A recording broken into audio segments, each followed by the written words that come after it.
Rice কুকারে এত নরম আর মজাদার গরুর মাংস রান্না করা হয়, চলুন দেখে নেই আসল নিয়ম। অনেকেই ভাবেন রাইস কুকারে শুধু ভাত রান্না করা যায়। আসলে রাইস কুকারে ভাত, ডাল, মাছ, মাংস সব কিছুই রান্না করা যায়। আসল নিয়মটা জানা থাকলে রাইস কুকারে রান্না করা চুলার থেকেও অনেক বেশি সহজ হয়ে যায়। বিসমিল্লাহির রহমানির রহিম। আসসালামু আলাইকুম। আশা করি যে যেখানে আছেন আল্লাহ তাআলার অশেষ রহমতে অনেক অনেক ভালো আছেন। আজকে রান্না করব রাইস কুকারে একদম সহজ পদ্ধতিতে গরুর মাংস। প্রথমে 1 কেজি গরুর মাংস ভালো করে ধুয়ে পানি ঝরিয়ে নিয়েছি। এরপরে দিয়ে দিলাম পেঁয়াজ কুচি। আমি এখানে সরাসরি কিন্তু রাইস কুকারের হাঁড়ির মধ্যেই এই মাংস সব কিছু একসাথে নিয়ে নিচ্ছি।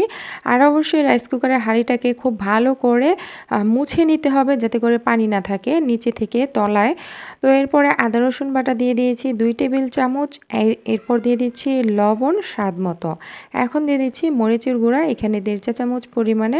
হলুদ গুঁড়া দিয়ে দিয়েছি প্রায় 1.5 চা চামচ পরিমাণে। এখন এর মধ্যে দিয়ে দিচ্ছি ধনিয়া গুঁড়া, এখানে 1 চা চামচ পরিমাণে। জিরার গুঁড়া 1/2 চা চামচ পরিমাণে। এরপর দিয়ে দিচ্ছি গরম মশলার গুঁড়া 1 চা চামচ পরিমাণে। এইখানে আমি মিক্স গরম মশলার গুঁড়া ব্যবহার করেছি, এটা আমার ঘরে তৈরি করা। এরপরে এখানে 2 থেকে 3 টেবিল চামচ রান্নার তেল দিয়ে দিয়েছি, গোটা কয়েকটা গরম মশলা দিয়ে দিলাম, তেজপাতা, দারুচিনি এবং এলাচ। এখন খুব ভালোভাবে হাত দিয়ে এটাকে মেখে নিতে হবে। গরুর মাংস কিন্তু হাত দিয়ে মেখে রান্না করলে বেশি মজার হয়, আর রাইস কুকারে এভাবে রান্না করলে বেশি সহজ হয়। তো এটাকে খুব ভালো করে মেখে নিয়েছি। এখন হাতটা ধুয়ে আমি 1/2 কাপ পরিমাণে পানি এখানে ব্যবহার করব। চাইলে এভাবে রেস্টে রেখে দিতে পারেন 10 মিনিটের জন্য। এখন রাইস কুকারে চলে এলাম। রাইস কুকারে প্রথমে আমি ভাত বসিয়েছিলাম, ভাতটা এখানে হয়ে গেছে। আপনাদের একটু নেড়েচেড়ে দেখাচ্ছি কতটা পারফেক্ট হয়েছে। তো আমি সবসময় কিন্তু রাইস কুকারে রান্না করার চেষ্টা করি, আমার কাছে অনেক সহজ মনে হয়। ভাতটা নামিয়ে নিচ্ছি, এরপরে হচ্ছে এই যে মাংসের যে হাঁড়িটা সেটা বসিয়ে দিলাম। তো আমার এই রাইস কুকারে 2টা হাঁড়ি আছে। ঢেকে দিলাম যতক্ষণ না বলক চলে আসে সেই পর্যন্ত রান্না করব। রাইস কুকারটা অন করে দিয়েছি।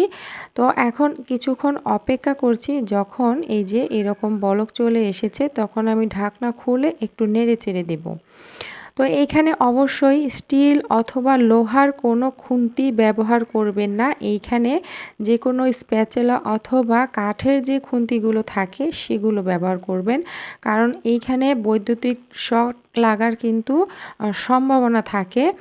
এখানে অবশ্যই একটু সাবধানতা অবলম্বন করবেন। আর হচ্ছে হাঁড়ি যখন বসাবেন তখন অবশ্যই হাঁড়ির তলাটা খুব ভালো করে মুছে দিবেন, যাতে করে পানি না থাকে। আর এরকম এই যে খুন্তি দিয়ে নাড়াচাড়া করতে হবে, কাঠের খুন্তি অথবা স্প্যাচেলা দিয়ে। এরকমভাবে আমি একটু ধরে তারপরে নেড়েচেড়ে দিয়েছি। এখন ঢেকে রাখবো, মাঝে মাঝে এটাকে নেড়েচেড়ে দিতে হবে। তো এই যে রান্নাটা হচ্ছে এইখানে কিন্তু আর কিছুই করা লাগবে না, সব কিছু মশলা দিয়ে দিয়েছি। আমি ভিডিও করার সুবিধার্থে বারবার একটু নেড়েচেড়ে দেখাচ্ছিলাম, তবে মাংসটা কিন্তু এত বেশি নাড়াচাড়া করতে হয় না। রাইস কুকারে বসালে মাঝে মাঝে নেড়ে দিতে হয়, যাতে করে নিচে থেকে পুড়ে না যায়, সেটা খেয়াল রাখতে হবে।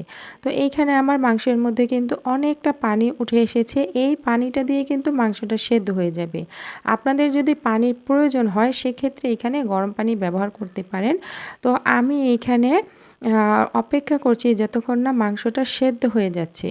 তো এই যে বেশ কিছুক্ষণ রান্না করার পরে যখন মাংসটা সেদ্ধ হয়ে গেছে তখন ফিরে এসেছি। এইখানে কিন্তু ঝোলটা একদম ঠিকঠাক আছে। এখানে কয়েক ফালি কাঁচামরিচ দিয়ে দিলাম আমি এই পর্যায়ে।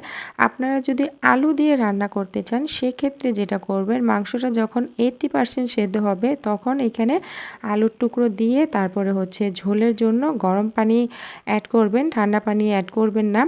তো গরম পানি দিয়ে তারপরে রান্না করতে হবে, যেভাবে চুলায় রান্না করেন।